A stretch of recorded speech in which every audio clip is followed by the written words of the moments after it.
Welcome, everyone. Good evening, and welcome to the Wednesday Evening Exchange. Undoubtedly, you've seen on your seats a survey. Next month, we're going to explore the notion of the good life and what are the keys to a good life. Just reminded me what makes for a good life is probably one thing at 8 and another thing at 25, right? But at any rate, please fill out the survey and give it to Gloria before tonight. And your views will be part of the conversation next month. But tonight, we're talking about entrepreneurship. The United States has always been known as a global leader in business development, new business creation, innovation, and entrepreneurship. And some of you may be surprised to know that in the United States, by some estimates, we have 30 million, right? My mic went out. How about that? All right?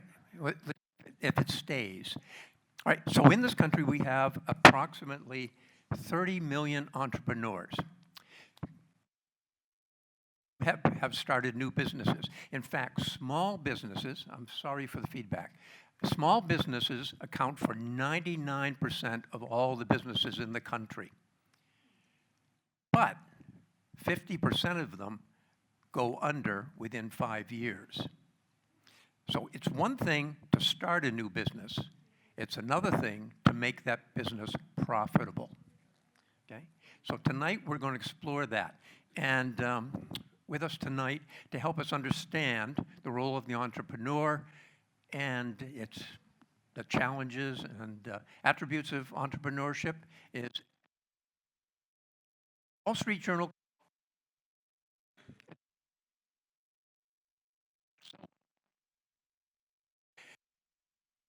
That Newman is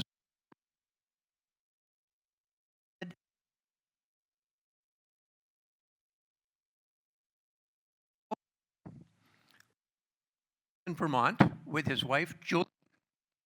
There she is, right? She couldn't wait to have the spotlight on herself for a second. But we're going to invite Alan up to talk about his experience in entrepreneurship. Alan, how you just got to Yeah.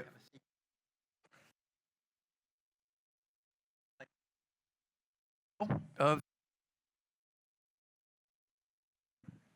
I started with consulting with rural and then I started a business. all right, sir.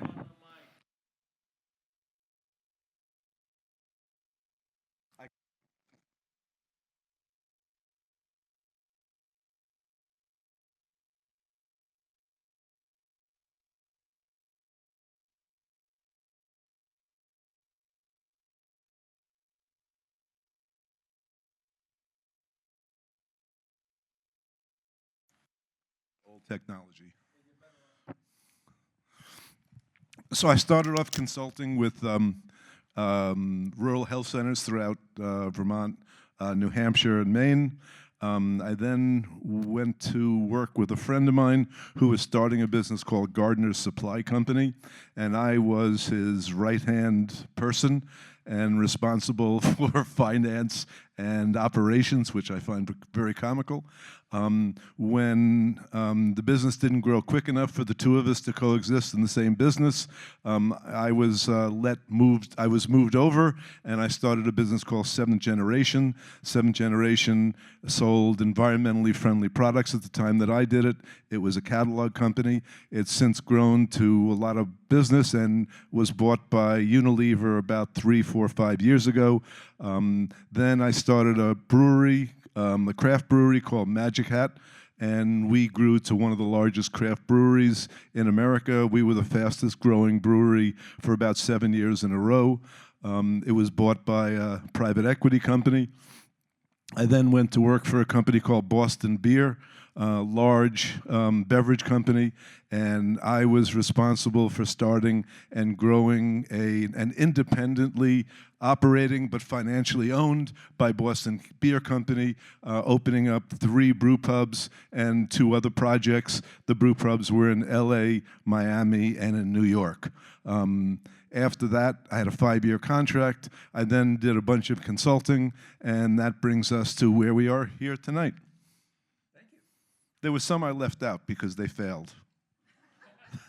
Are we really going to talk about failure? No, I'd love to talk about failure, but the successes are more interesting. Okay. Well, we're going to work up to that. But the first thing is, Alan, as I said before, lives in Burlington, Vermont, right? And there are people like, you know, Ben and Jerry's, right? And they say that this guy is, first of all, fun-loving. Can you tell, right? And that he's crazy, that he's wildly creative, that he's a master at creating a brand, and that he is focused, laser focused on creating real value. Okay. More importantly, Ben and Jerry scooped ice cream at our wedding, and the people who came to the wedding really didn't care about us. All they cared about was Ben and Jerry was scooping ice cream. Well, in Burlington, Vermont, Alan is known not just for his business acumen, right, but also for his funky glasses, right, and Mardi Gras costumes. It's you. It's you. It's me. Yeah, I'm in the pink. All right, Alan, how about tell us how the glasses and these outrageous Mardi Gras outfits define you? My goal is always to have a good time. And what fascinated me in the beer industry, our distributors frequently told us, we were one of the few companies that brought fun into the beer industry, which always struck me as being odd. Because if you can't have fun in the beer industry, where are you going to find it? And the beer industry got very crowded.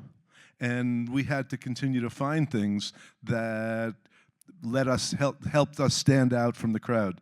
The Mardi Gras parade was really a give back. When we started the brewery, in order to get a draft line, those things in the bars where you pull it and the beer comes out, in order to get a draft line at the bars and restaurants, you had to pay a fee.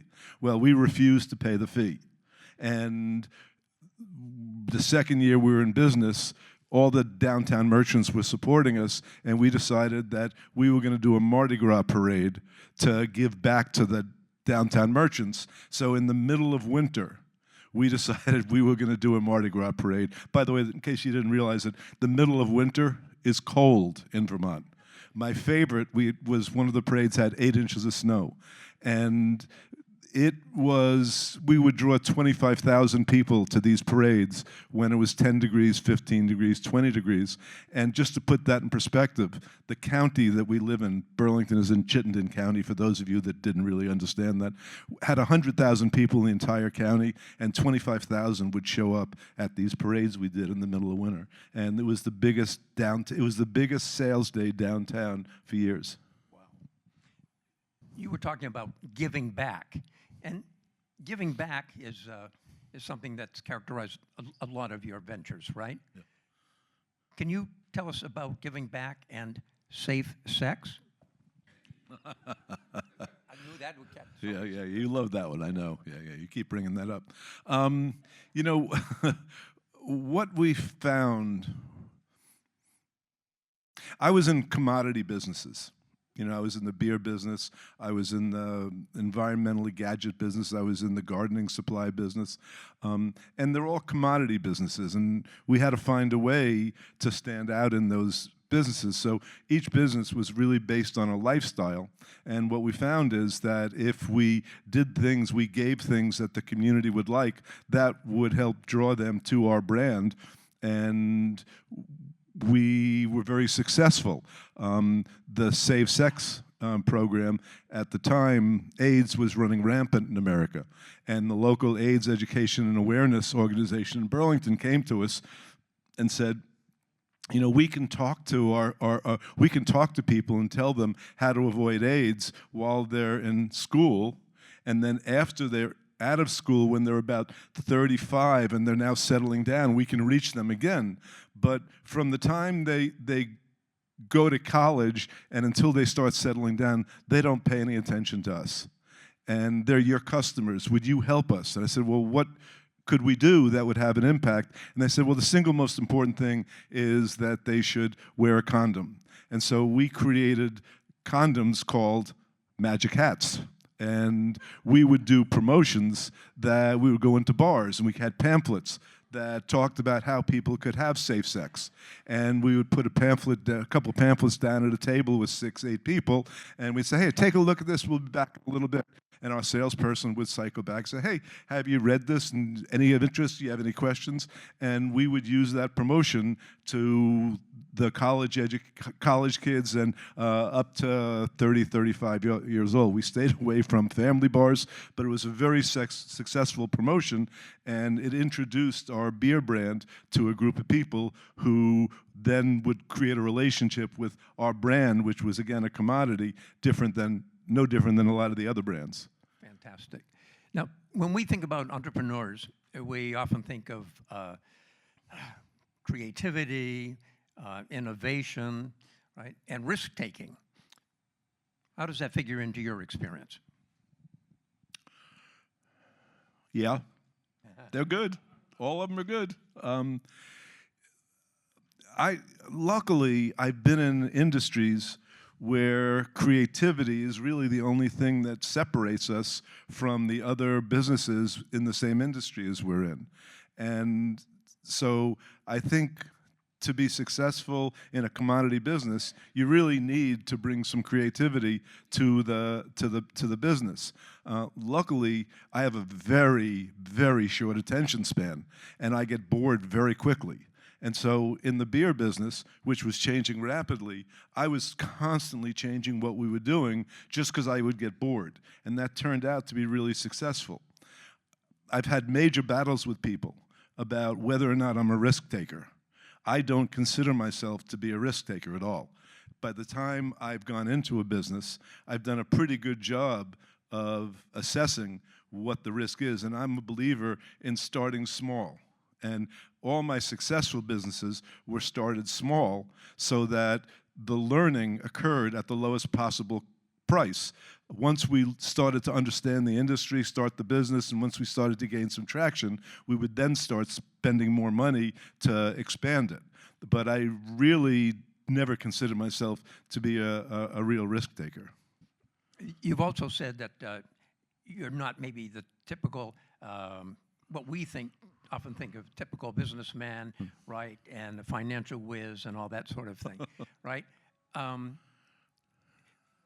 But we've talked before about how you take a business and make it successful, and most people know that there is a point, maybe at about 50 people, where you have to make a transition from the startup company to the next level. Often means a change of culture, different management style, and the like.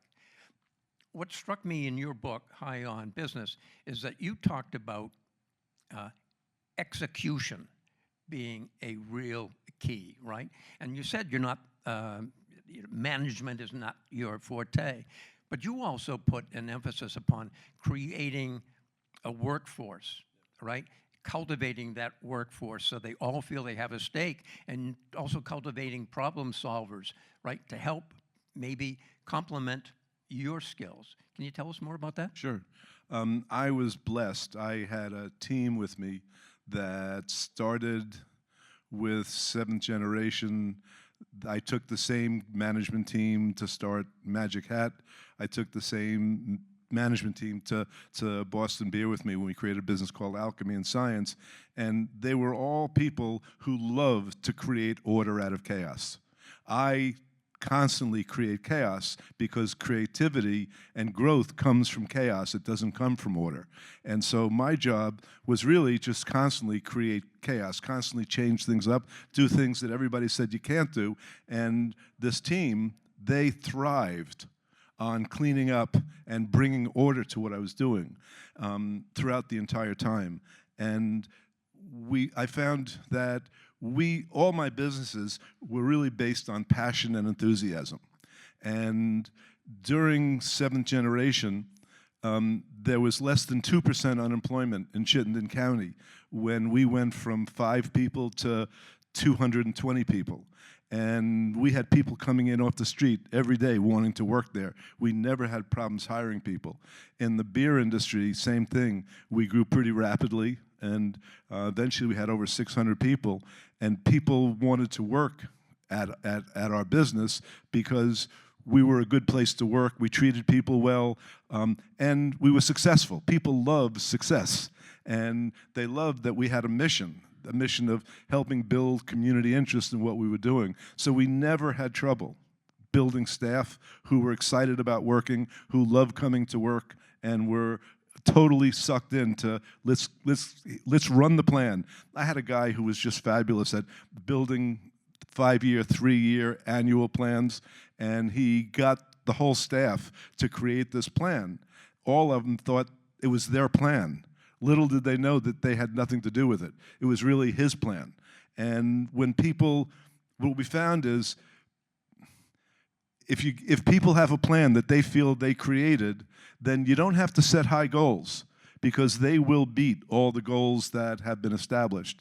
And that was really how we succeeded. It was always about the team. It was always about the people who worked there. All I did was spread the word and bring passion, enthusiasm, and they're the ones who really made things work. Because without the ideas are a dime a dozen, execution is what will win. So you've talked about how important the team was, right? Yes. But it strikes me that Ben and Jerry and others in your Burlington Brotherhood, right, have talked about the sense that profitability and social responsibility really should be able to go hand in hand, right? And you've talked about connecting with the customer, Yep. right, through shared values. Can you tell me about your approach to the customer? Sure. First of all, full confession, I'm not a finance guy, and I have never focused on finance. I've always focused on building the business and assuming that we can make the finance work. Mm-hmm. But I would not say that's a great way of doing things, by the way. Tell me again the question, because go ahead. It was a good question. Yeah, because I was telling... Oh, I got it. I know what I was going to say. Thank you. Good job. I was born in 1946. To those of you out there, that date should have meaning. It was the beginning of the baby boomers. And the baby boomers went through a whole lifestyle that really changed a lot of the cultural mores from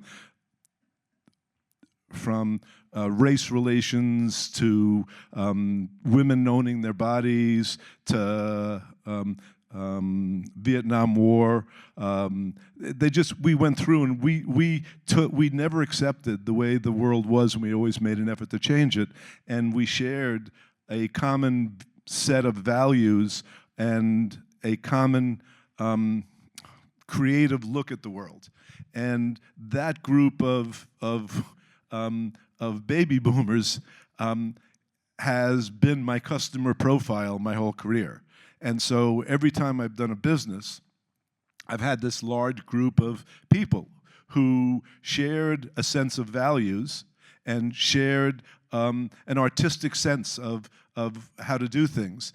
And we've always I've always had a sense of what was important, what are the values that I bring to the business, and we've always been very careful to share those values, and luckily, my baby boomer crowd has always been aligned with those values. So that's been critical. And, one of the things that I think we talked about at dinner was, I believe everybody has genius in them, and the lucky people figure out what that is, and they get to do that. Probably because of the being on the leading edge of the baby boomers, I had I always had a group of people who were aligned with my values. And that allowed me to see not the future, but see the trends. When I went into the environmental products business was 1986, maybe, 85, 86, and nobody cared about the environment. There was not a single person on the planet who cared about the environment, but once we started Magic Hat, the world really shifted, and the environment has become more and more of an issue. When I got into craft beer was less than 2 share of all the beer sold. Out of 100 bottles of beer that was sold, craft beer sold less than 2 of those 100 bottles, and yet, pardon me, during my time, craft beer became a 10 to 12 share of the business, so it became a real industry. And those are the kinds of things that have driven, I think, a lot of what my internal genius, if it is such a thing, is I generally have a good sense of the trends and what's going on. Super. In your book, you talk about Starbucks, and Starbucks early on had a policy that after 30 minutes, they would throw out whatever was left from a pot of coffee. That cost them. On the other hand, it built brand loyalty. You've been called a wizard of marketing and at forming a brand and brand loyalty. Can you tell us about that?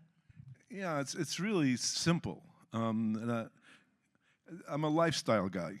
You know, I believe that I've always built businesses based on a certain lifestyle.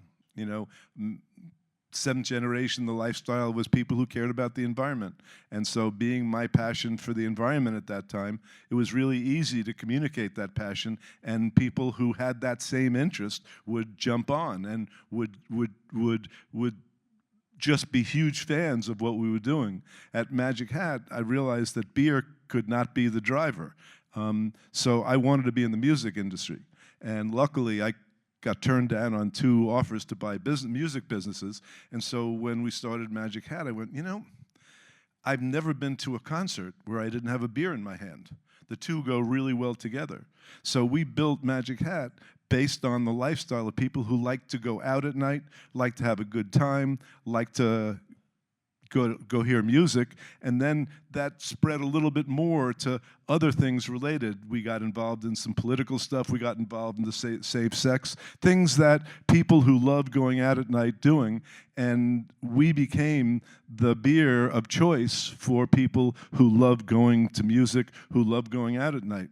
And so I've always found that if you, and I learned this with Gardner Supply Company, the guy who really was the driver of Gardner Supply Company, he only hired people who were passionate gardeners.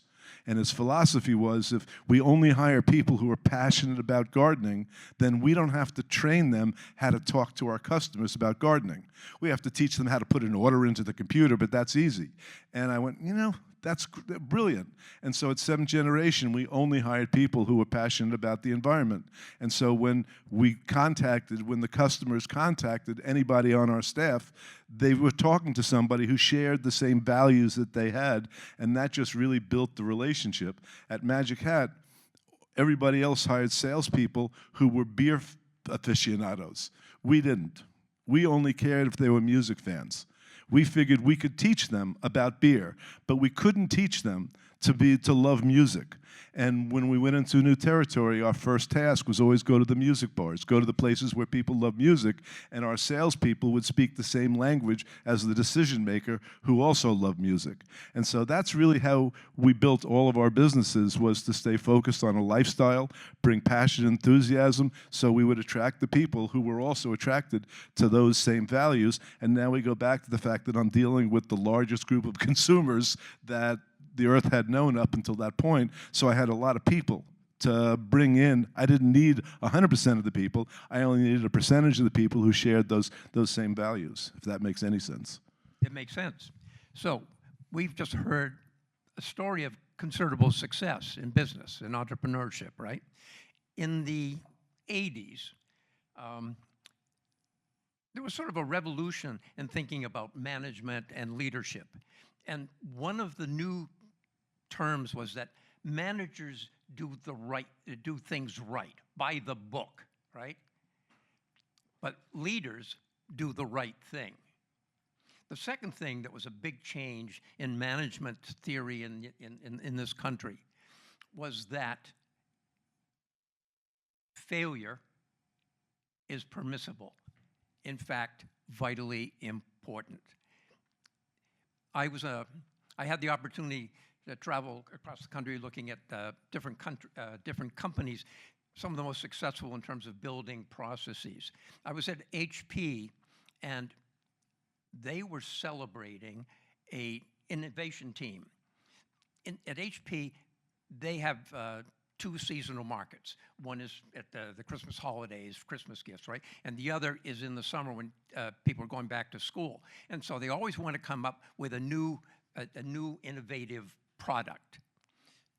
And so they would create teams, and they'd give them a certain amount of money and an objective.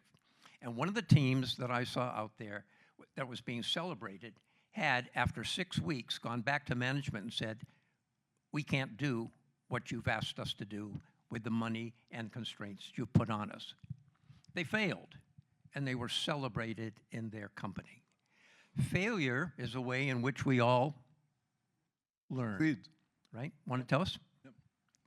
So, most of my businesses have grown relatively rapidly. And when you're growing a business rapidly, the situation changes day by day. And there is no way that you can keep all your staff up to date on what the right thing is to do. And what I found was that fear was the greatest obstacle to success. If people were scared that they were going to make the wrong decision and be made fun of, people were scared that people were going to find out that they really didn't know what they were doing, they were just faking it, trying to do the best they could for the customer, then that would kill us.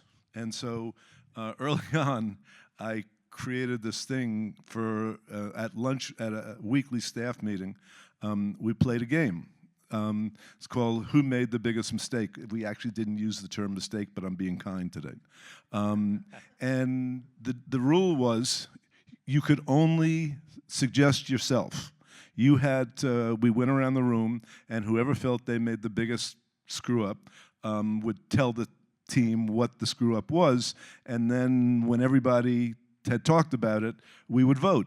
And whoever had the biggest screw up got a free lunch. And the whole goal of it was to get people willing to admit that they made mistakes. And that once they were willing to admit they made mistakes, then they would be willing to share a problem they're having without worrying about whether somebody was going to find out that, maybe I really don't know exactly what I'm doing. And in every case, failure and fear of failure, I found, was one of the greatest obstacles to success. Yeah, and you talked about yourself, never looking back, right? And always focused on the future. Past is over. Absolutely. Let it go. And the question is, how do you learn from that and take it forward? In your book, you said that you yourself said you're a serial entrepreneur. I think endlessly addicted to business, right? And endlessly in search of your next adrenaline rush. All right? Are you really going to do this? We're going to do that. Tell us, where you are in life and in Burlington, and what is giving you your new adrenaline rush. I thought you weren't going to do this. We're going to do this. Okay. It's risk taking. Good job. So I tried retirement. I had a really bad business experience, and a good friend of mine died, and I said, it's time to, I can't start and run businesses anymore. And I retired. And I did a great job of retirement for 4, 5, 6 months probably. And then the itch started again. And, I went back to, what are the trends? I've done certain things my whole career, and I've just followed the trends of the baby boomer population. And I realized that the trend of my generation is death and dying.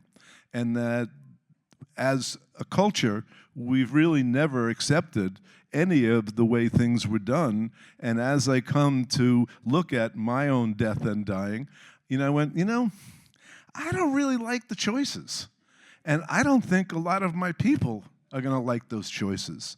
And so I've started working on a business really focused on how do we change the way we face death and dying, and what are we going to do with our bodies when we're done? We're filling up landmass with cemeteries, with granite monuments to the dead. We're burning bodies in highly flammable gas chambers, and that's not something that interests me. And so I put together a plan that looks at the whole death and dying thing, and in my perfect world, you know, I'm lucky I live in Vermont. Vermont is one of 7 states which for some reason has legalized composting human bodies. In addition, it is one of the few states that has allowed physician-assisted suicide. And so my new business model that I'm working on is how do we create a new business based on how are people going to die and how are we going to deal with our bodies when we're done with it. Is that what you meant? Yes, sir. That's it. We'll talk a little bit more about that in a while. But what we want to do now is bring a couple other people to the stage. We're going to have a panel discussion. We have a number of folks who live here at Edgewater who've been in business, both as entrepreneurs and as very successful managers. And we're going to try to get a couple more perspectives. Then we're going to open it up for questions from all of you. So Alan Taylor and Paul Heller, if you would join us, we'd appreciate that.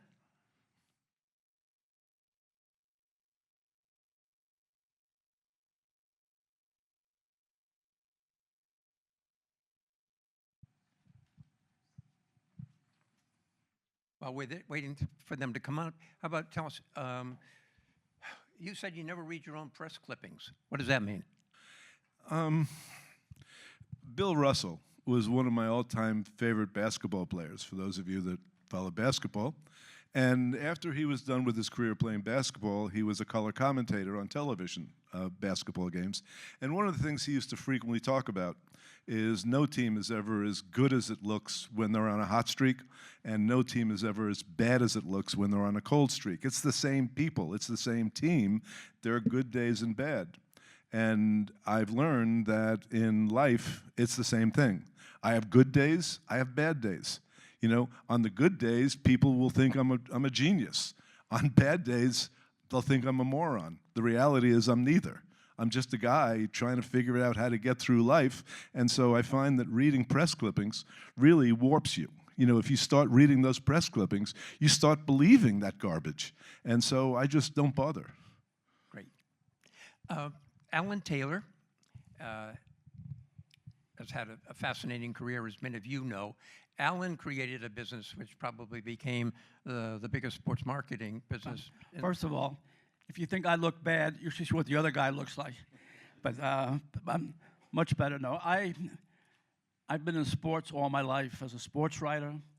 I played sports, not very well, so I turned to sports writing. And then I moved to California, worked in for firms not in sports. And then my young lady friend, Claire, decided to move back to New York. But instead of coming to New York first, we went to Miami Beach, where we handled the promotion of Cassius Clay and Sonny Liston. We both worked, and then we moved to New York. I got a job with a PR agency, and I started thinking, gee, sports could be a good way for a company to use to promote and advertise. And it grew. I worked for a Minneapolis firm, and somebody said, why are you working for a company? Why don't you start your own company? And boy, that scared the bejesus out of me. I had no money to put in. I left the firm. They paid me off. They bought my stock back. I used that money to roll into a firm, my firm. And as Alan was talking about products, the only product we have was in our brain. I went out, started selling. I never sold anything in my life. I cold called on clients like Gillette, like MasterCard, and I tried to sell them on sports promotions. And all of a sudden, it started taking off. I did there isn't a sport that I wasn't involved in. I was in the early stages of women's sports. I mean, if Billie Jean walked into the room right now, she'd come up and give me a kiss. We're very close. But the whole thing that Alan talked about is we took the client's product. So let's say MasterCard. MasterCard decided, we didn't, MasterCard decided they were going to sponsor World Cup soccer. And they said, Alan, what can your firm do for us? How do we get that story about our sponsorship out into the public without buying advertising? We did not do advertising. We worked with the old-fashioned media, the newspapers, the television. It's all pre-internet. So our product was really up on our head. Our relationships were with the media. We built trust with the media. So they knew if we came to them with a promotional story about MasterCard, it had newsworthy. Why was it newsworthy? Because we hired Pele to be the MasterCard spokesperson. So we did that. I did that for 25 years. And our client list, the company still exists. I'll explain that in a minute. And they still have the same clients for over 25 years, which is virtually unheard of in the personal service business.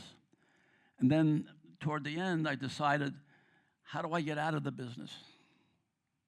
I got nothing to sell. Nobody wants to buy me. In fact, one company called, yeah, we'll buy you. And I went in to see this big, huge PR firm. And the senior vice president says to me, he said, what's your hourly rate, like an attorney? I said, I really don't have any clue. Because PR firms are supposed to work like law firms by the hour. So how do you know if you profit? I reached in my pocket, pulled out my keys. I said, I put it in the door every day. At the end of the year, if I have money left over, I'm profitable. I never heard from him again. That was the best thing to happen. But toward the end, when I realized it's time to move on, I had 7 partners. And I made a plan that at a certain time that I and my senior partner would say goodbye and they would buy us out. And 5 of the remaining partners are still there. They've doubled the size of the business. The name changed a little bit, but the name Taylor is still there. And we've won awards. We've been the #1 sports marketing PR agency for 20-some-odd years. Nobody can touch us. So that's been my whole career. Last week, a little bit unrelated, because of this stupid accident, I missed out on the biggest event of my life. I was inducted into the Syracuse Hockey Hall of Fame because I'm part owner, senior partner of the Syracuse Crunch in the American Hockey League. So I got a big plaque coming, but my son and daughter accepted that award. But basically what Alan was saying, when you have the idea, we would go into Alan's company and take his magic hat and create an event or something that was newsworthy that the Vermont newspaper would cover. And that's what the PR agencies do. And I started the business with virtually 0 cash. I sold it for a hefty number. And it's a lot different than what Alan did, but we were the support to people like Alan. And the people that we hired are still there. The 5 partners are still there. They're getting now ready to move on to the next generation. So it's a personal service business, not tangible like the beer or the gardening. We would be the back end, and we would make the promotion or the product come alive. We did a promotion for Gillette. Gillette decided to do a $1 million challenge in a sweepstakes contest. Clip a coupon, see if you win it. And the prize was if you make a 3-point shot during the NCAA Final Four, you win $1 million. And the man that won the sweepstakes was a hillbilly from North Carolina. We hired a coach. We hired Rick Barry as his coach. We did events all over the country. We did what we call video news releases. And at the end of the promotion, he missed a shot, by the way. At the end of the promotion, we did a report to Gillette. And the senior vice president of advertising said, pardon my language, don't bullshit me with numbers. I can buy advertising cheaper than you can do PR. But the PR that you did for the promotion, we can't buy. And there's one word, was credibility. We gave their multi-million-dollar promotion credibility by getting a full-page story about this jerk from North Carolina in Time magazine. and every news station. So that's what PR does, is promote something of somebody else's. We could have taken his supply companies and created gardening events around it that the gardening writer for the Fort Lauderdale Sun-Sentinel would cover. So we were selling ideas, not tangible products, and I made a good living at it for 25 years. Alan, thank you. So Alan's a good example of a different kind of entrepreneur, developing a business from the start and making it highly successful. Paul's experience is very different. Remember I said before, there's one thing to create a new business, it's another thing to make a business very successful. You remember also that Alan talked about how critical both the workforce and the customers are to the success of a business, and how a leader cultivates that both. I think Paul's story speaks to that directly. Paul, you want to tell us about your experience? Sure. I am absolutely floored and fascinated by the two Allens here. Their creative geniuses is not my forte. Just a little bit away. Okay, that is not my forte. I'm a manager. And my career in the women's apparel industry, and women's apparel in itself, has enough excitement based upon its seasonality, its change of fashion, whether it be skirt length, bodice height, fabric, color, etc. And all of that, really, we had to anticipate months in advance of it being available in retail stores. My career began in retailing. I was in retailing for 5 years before I was invited to join what is known as a resident buying office. We were housed in Manhattan, and a resident buying office represented independently owned retail stores throughout the United States, Canada, and we even represented a small sliver of women's apparel fashion for Harrods in London. I was invited to join that business after contact with the owner, and after 2-3 years. Now this is a business where my talent and my experience differs substantially. This is a business that had a phenomenal reputation. High Car, the name of the office was Car Buying, and we in that High Car was a really marketing genius. He innovated, worked with retail stores, merchandised well over $50 million of their volume. In a sense, prepared their open to buys for their market trips. The one thing he was unable to do was to make a profit. He made a ton of money for his clients. He was literally oblivious to his best interests. That's the kind of a human being he was. When I joined him, and I joined him in a merchandising capacity for the sportswear division, after 2 years and after a great deal of innovation at that point in time, he invited me to become a full partner, and with no investment. Could you imagine that?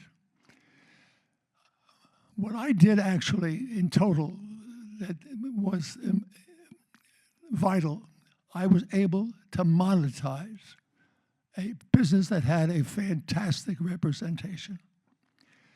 When I say nothing is done by an individual. As both Allens have said, you need a company, you need organization, you need personnel, you need loyalty. I had that. I had that from the very beginning. I did not have to develop it. I nurtured it as time went by, but did not have to develop it.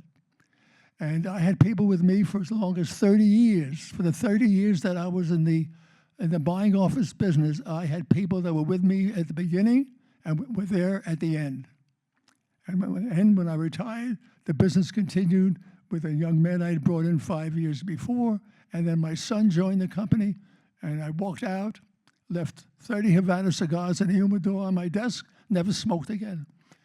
In any event, the pathway to monetize our business was multifold. One, we operated on a fee basis. Stores paid X percentage of their volume as a fee. And that fee was a graduated fee. The smaller stores paid a higher percentage, a smaller dollar amount. The larger the account was, the smaller the percentage was. Well, unfortunately, they took advantage of high car. And it was insufficient. Over the course of a couple of years, we increased that amount to where in itself it became a profitable business. In addition, we, our company, our personnel, our staff, introduced innovative new programs, such as interchange of financial information, executive management sessions. For those of you who have any idea about retail business and how buying is done, there are 2 major seasons, 4 seasons in total. The 2 major seasons are fall and holiday. In terms of the retail volume, by far the highest combined percentage occurs during that period. Well, in the fall, we would start having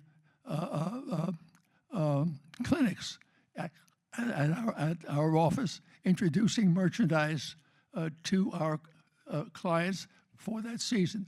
Buyers would shop and designate merchandise, and eventually it evolved into a Thursday, Friday, Saturday, Sunday kind of presentation where we brought the market to our stores. They, in many instances, particularly the smaller ones, literally did not have to go out into the market. We brought the market to them. That became also a conduit for profit. One of the major disadvantages of an individually small retailer is we're going up against the giant retailers. You know, the Bloomingdale's, the Macy's, the Bergdorf's, et cetera.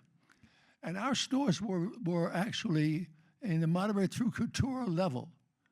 You know, we didn't cater to every single level of retailer because we only represented one store in the city, and our forte had to be concentrated. And in that context, the individual store was at a gigantic disadvantage competitively, such as seasonal direct mailing pieces.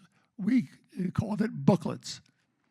We reached a point where we actually developed a booklet for fall and a booklet for holiday. And it was the same merchandise for all of the stores that wanted to participate in it. All we did was imprint their logo on the individual booklet. And it was a gigantic success in that the stores felt that they were now competitive with their department store neighbor in their community. That became a gigantic revenue stream. There were other... We would ask you to sort of wrap it up, and we're going to give you a chance to give your All right. The key to as I said, nobody did it by themselves. I had a great, loyal, creative, innovative staff that were just gigantic in their effort and in their results. The owner of that business passed away. I inherited, based upon our agreement, the entire business, and I was proud to present to his widow a check for almost $300,000 as his share of the cash amount of profit that remained in the business. In addition to that, out of gratitude for everything that he gave me and the opportunity that he gave me, I put her on payroll for $25,000 a year until she passed on. And that is, I'm blessed with everything that has happened in my life, starting with my beautiful wife. Alan was born in '46. We were married in '48. So you can understand the difference in mentality. And these two guys are unbelievable in their creativity. I thank you.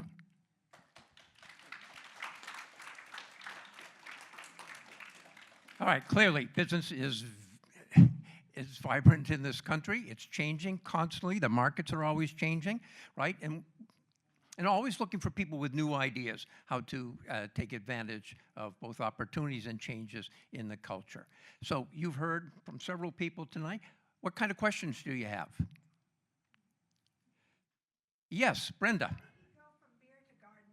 How did you go from beer to gardening, Alan? One of my greatest strengths or weaknesses, depending on your perspective, is I say yes a lot. And I needed something to do. After 7th Generation was sold to a venture capital company, I was bored and I ran into an old friend of mine who made beer. And he said, I'm going to the Cape to start making beer professionally. I said, well, why don't we do it here? He said, because there's no brewery. I said, well, we could start a brewery. That literally, there's nothing that I have done that I ever thought about doing until I started doing it. Each thing just came along, and I just said yes. Yes, Judy. Alan, what would you tell young people today who would like to be an entrepreneur, but all of them perhaps, Okay, let me just repeat. The question was, Alan, what would you do to advise young people who might want to become an entrepreneur yourself? What advice would you give? Alan? Just do it. You know, nothing, again, we were talking about this at dinner. I think what separates entrepreneurs, and entrepreneurs don't have to be just business, it can be anything, you know. What separates them, in my opinion, is they don't see the end. They're willing to start without knowing where the end is. And, you know, if you're passionate about something, and if you believe in it, and you just need to get started and start small. Start without a lot of money. Learn the industry, learn what you're doing, and just stay focused on what my mantra was, stay focused on California. You know, my goal was, you know, I always wanted the brands to be international brands of recognition. And I would start, and I'd always stay focused on that.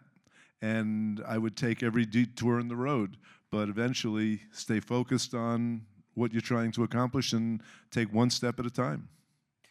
If I can add, Alan, it seems to me what I've heard from you and from the others is, as passionate as you may be about your idea, you also recognize that there are other people that you need to make this successful, right? Yeah, and you know, I'm hearing people talk about Alan saying, well, what I did was a totally different business than he did, what totally different than Paul did, right. And just talking to you, Sure. it's all the same. It's all relationship. Right. And if you build relationships with your staff, with your customers, that does not go unnoticed, and that's how you build and grow. Yeah, and I would add to that, I mean, from my experience both in government and in private industry, those relationships are built upon trust, both ways. And this is what I'd say to any young person wanting to go in. And that trust comes about when you, no matter how good you are, no matter how passionately you feel about your ideas, when you're willing to have other people comment on it, tell you where you might be wrong and where there are other impressions, right? You need to be open to other ideas. You need to, as Alan Newman said before, you need to create a culture of people around you who also feel that they've got a stake in the problem solving, right? You left out one thing. Yes. Don't be afraid to fail. Right, Mickey, you were listening. That's fantastic. Don't be right. Don't be afraid to fail. Yes, Arnold. And we've got answers, Arnold. What's your question?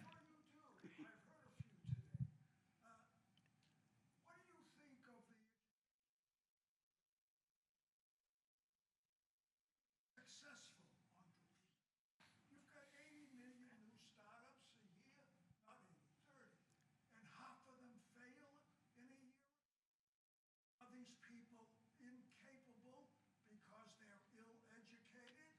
Are they failure because they haven't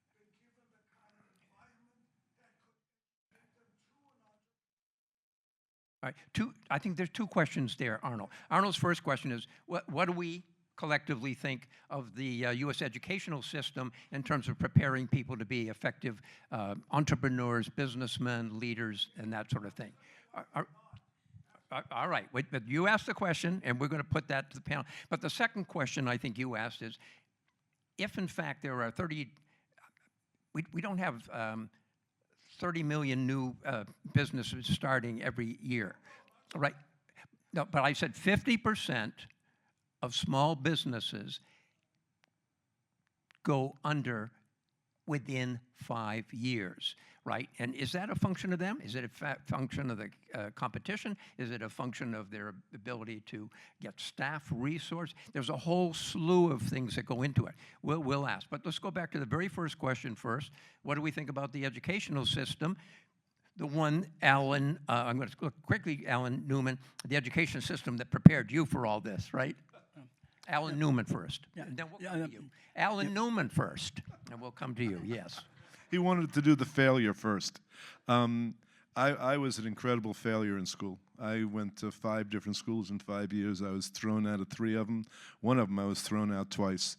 I had no interest in education. I couldn't have cared less. I have discovered, I believe that entrepreneurship has very little to do with education. It has to do with taking responsibility. It has to do with dealing with people. Now that doesn't mean there are other ways of, there are other entrepreneurs that do it with knowledge. I never was that person. I've always done it with passion, enthusiasm, and taking full responsibility for all the things going on around me. I'm a proud graduate of the University of Miami with a straight C average. I barely got out. But right now, I'm mentoring a graduate student at FAU in sports marketing.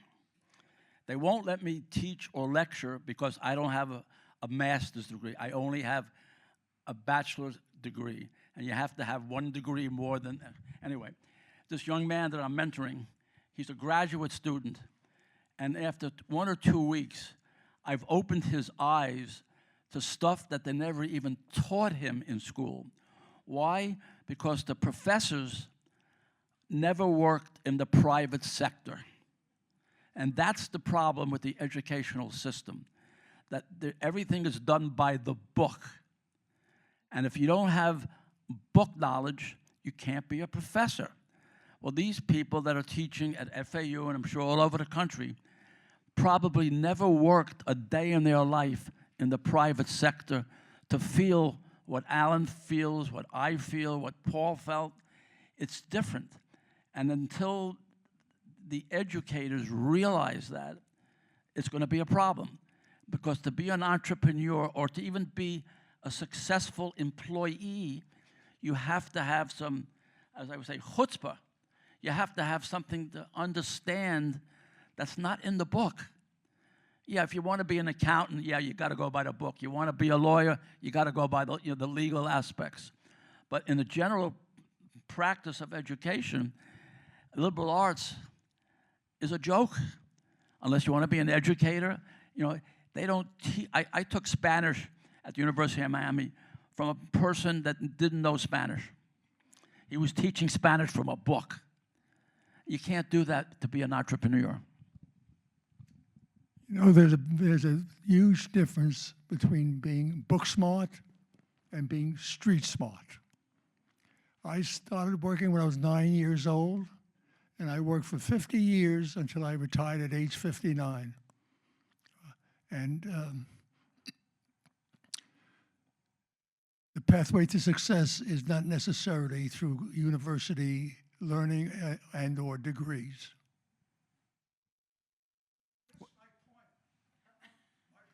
Arnold, what's your point? The point is, of course the university can't teach you how to be a successful high school. And of course, you need some educational experience by doing the work. Particularly, you ought to start young doing the work. But I'm asking not whether or not your student who was at FAU, was a smart kid or not. I'd like to know whether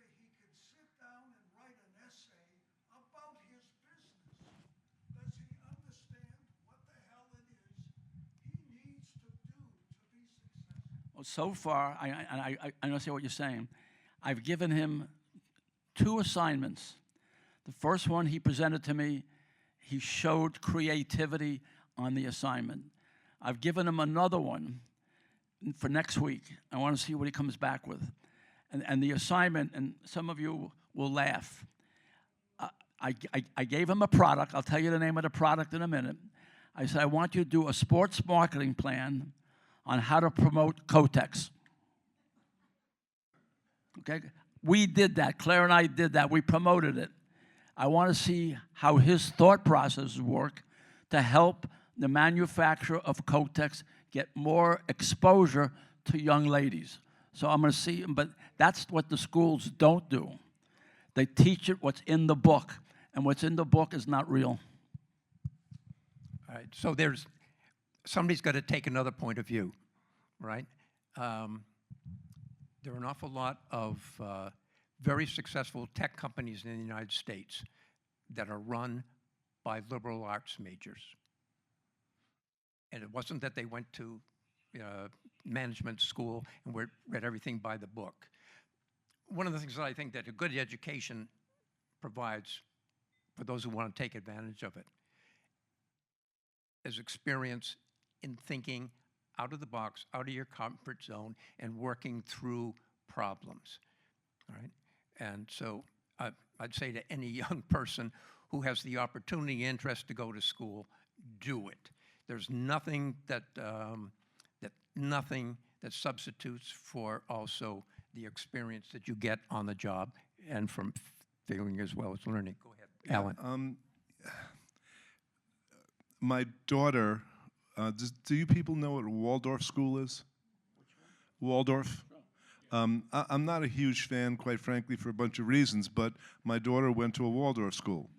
And what fascinated me, and I paid the tuition every year, even though I really hated the school, but she got an incredible education. They did not teach dates in history. Correct. They taught eras in history. One era, what was the progression of the different eras? They taught public speaking. Starting in first grade, every day they had to get up in front of the class, and they had to tell the class something. And they learned to be able to talk to adults and to talk to groups. They just learned how to think. They learned how to write a paper. It fascinated me. The way they wrote papers, they had to come up with a topic. The topic had to be approved. Then they had to write an outline. Then the outline had to be approved. And then they had to write a first draft, and that first draft had to be approved. Then they had to go to a final copy before it got put together, and which to me is how I always think about things. You know, it's what am I trying to do? What's the outline? And so I think, to your question of the educational system, I think we're too focused on the dates and the book. And we're not teaching thinking. We're not teaching thought process. We're not thinking public speaking, how to build relationships. So, you know, that's my 2 cents on the education system. Yeah.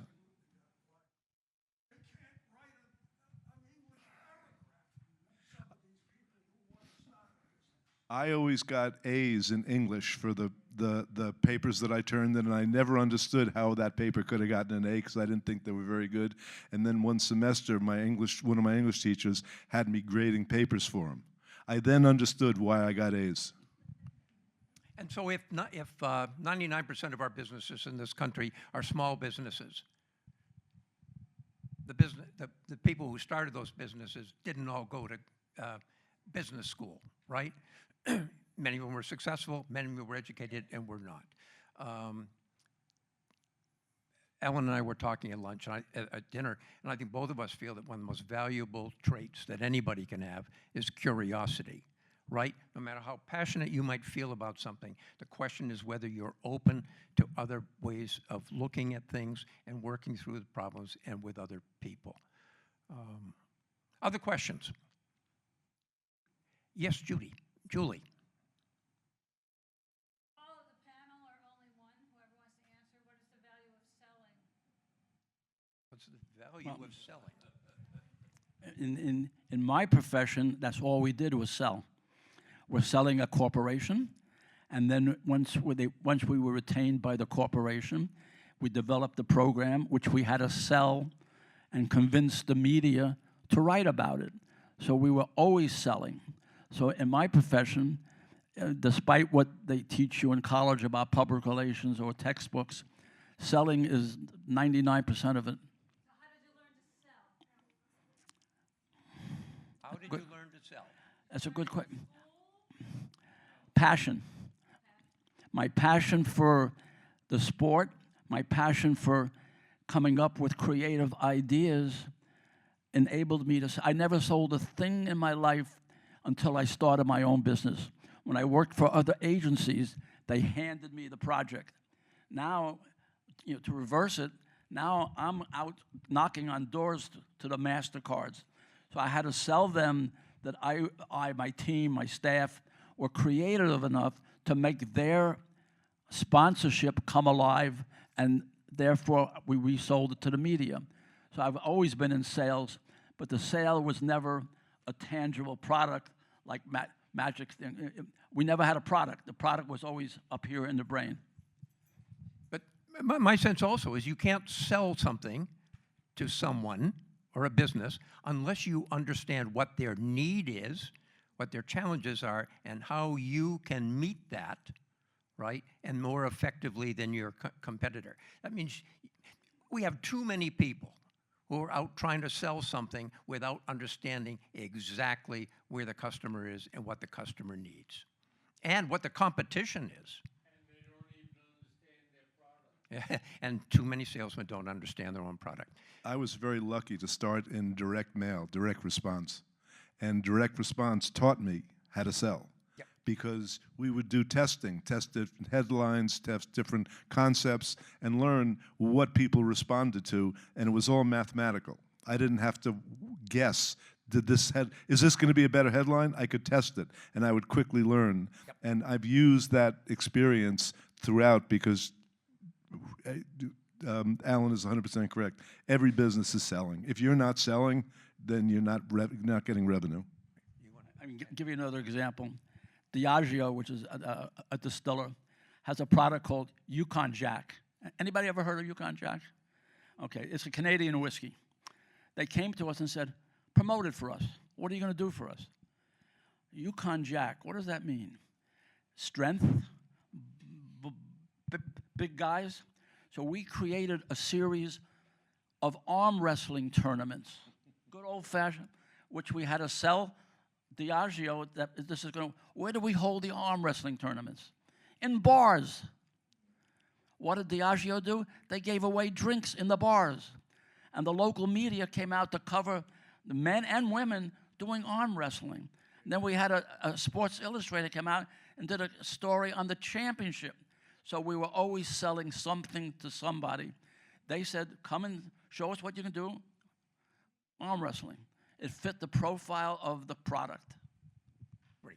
Yes, Brenda. I think in sales, I've done a lot of things in my profession, but the last job I had was basically sales. It was uniform rental sales. I went for the job because it said something about beautiful fashion, and that's why I went for the interview. I went for the interview, and it was an industrial laundry. I knew nothing about it. I'm wearing a Chanel suit, the bags, a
Brenda, to make sure that people in the back hear, what, and they didn't, what was it that you most learned about selling from your experiences? What I most learned is I had to be myself, number one. Right? Be yourself, I had to relate to relate to people, people. And I had to know the product. and know the product. That's right. Right. That's what I had to do. And then they didn't know why I was getting these sales, because I was using the phone book. So they called me to come to California, and they sat me down at this huge table, just three of us, and they wanted to know, why was I getting these accounts? And the men in the business were even getting accounts like I was. I was calling on Sweetheart Plastic, I was talking on big companies. I only went to the big companies. And I said, I don't know. I said, I think I'm just myself. Great. That was it. And I went on to win a big contest of 57 laundries. I was the top salesperson out of 57 laundries in the country. Congratulations. My most lucrative job. Thank you. All the others, Great. teaching nothing. Thanks for sharing. Any other questions before we wrap this up? Anybody? Yes, sir. Their failures. Absolutely. Yeah, well, on this stage, failures? So I decided that the new coming trend was crickets, edible crickets. And I started a cricket farm and lost a lot of money. I was wrong. Americans were not ready to eat crickets. Our failures is when a client didn't renew, or a project didn't renew, and that's part of the business. You know, you can't have 100% of success 100% of the time, but we tried. All right. I want to thank you all for being here tonight. We're going to wrap it up. Anybody, if you want to stay by here for a few minutes and talk about composting or any other subject, the panel will be happy to chat with you. Thank you.